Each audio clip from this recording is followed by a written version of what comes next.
Boa tarde, colegas. Hoje o tema é um tema que continua na área da atração de talentos.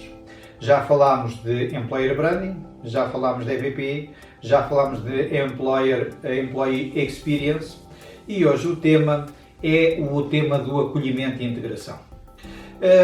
Aliás, começo por dizer que é um tema que é o resultado do alargamento do processo de recrutamento e seleção.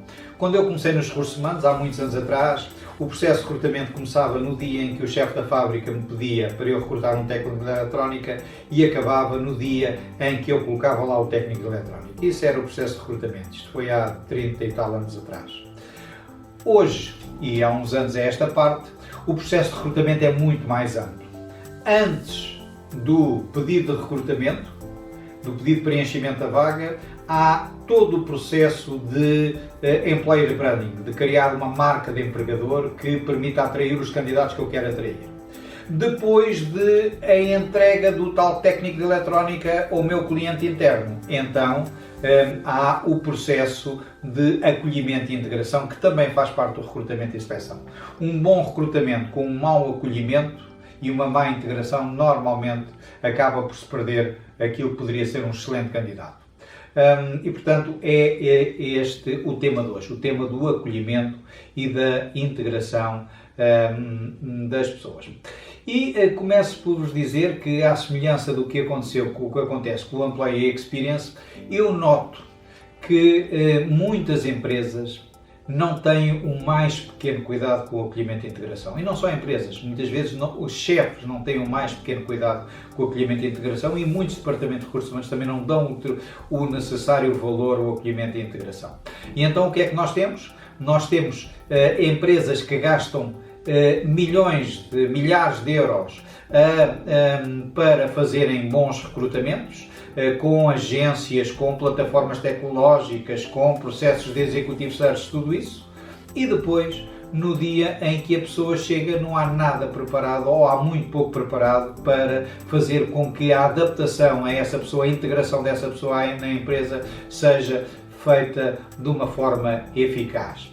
Aliás, eu, como sabem, gosto muito de contar histórias e uma das histórias que me acompanhou foi um colega e amigo que passou por todo um processo de recrutamento e seleção com o CEO de uma empresa, com o CFO que vinha dos Estados Unidos, feito com o acompanhamento de uma empresa de executive search, e no dia 2 de janeiro, quando ele se apresentou na empresa para começar a trabalhar, o CEO estava fora, o CFO estava de férias nas Bahamas e ele, não havia ninguém que estivesse lá e que soubesse e que estivesse para o receber e para o integrar, absolutamente ninguém sabia da vinda dele.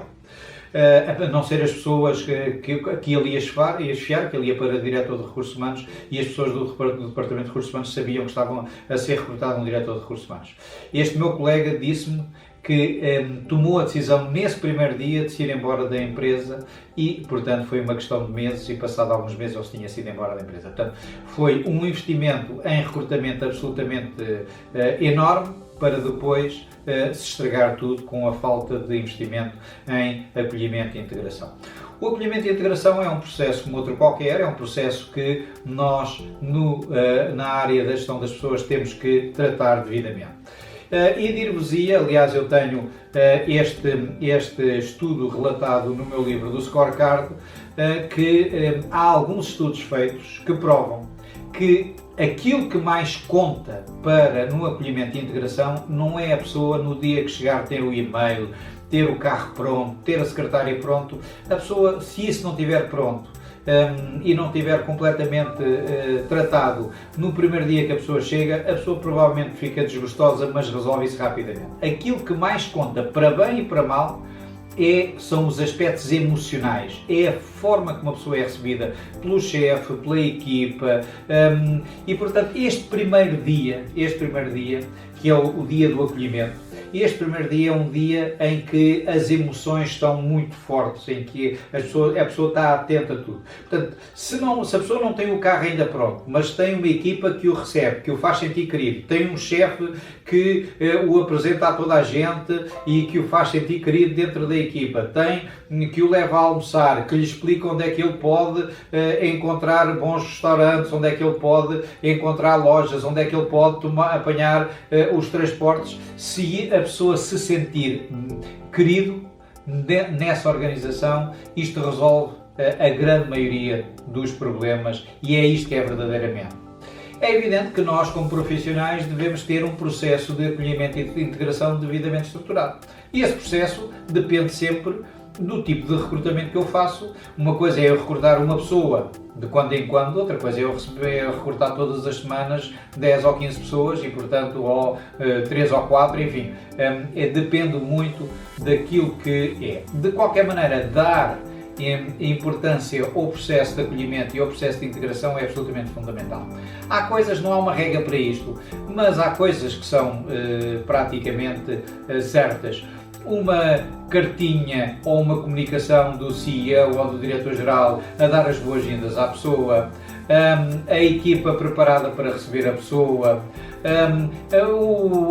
no primeiro dia dar atenção à pessoa e falar-lhe sobre a função, a cultura, quem é quem na organização. Tudo isto são aspectos que, independentemente de haver um processo de acolhimento formal, são aspectos que são muito importantes e que farão seguramente com que a pessoa possa querer ficar na organização. Aliás, sabe-se, os primeiros 18 meses de uma pessoa na organização são os meses em que a pessoa mais pensa em sair da organização.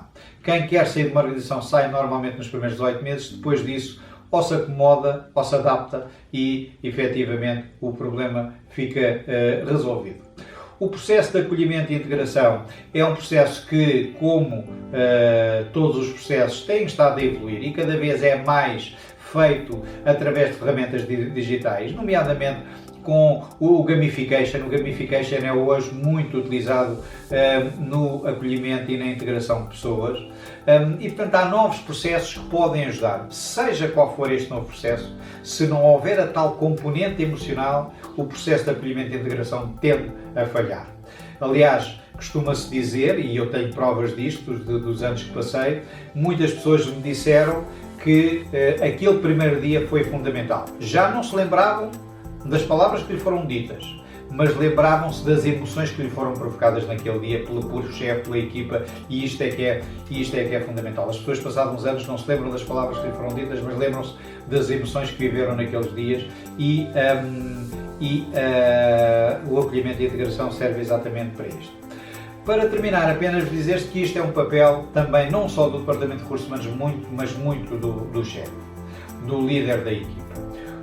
E eu costumo dizer, brincando muitas vezes, que há dois tipos de líder. Há aquele líder que no dia em que a pessoa chega à sua equipa, está lá, recebe-o bem, tira a manhã para falar com ele, apresenta-o a outras pessoas na empresa, prepara a equipa para o receber, ou seja, há aquele líder que dá atenção à pessoa e há aquele líder que, passado uma semana, diz: pá, quem é aquele ali?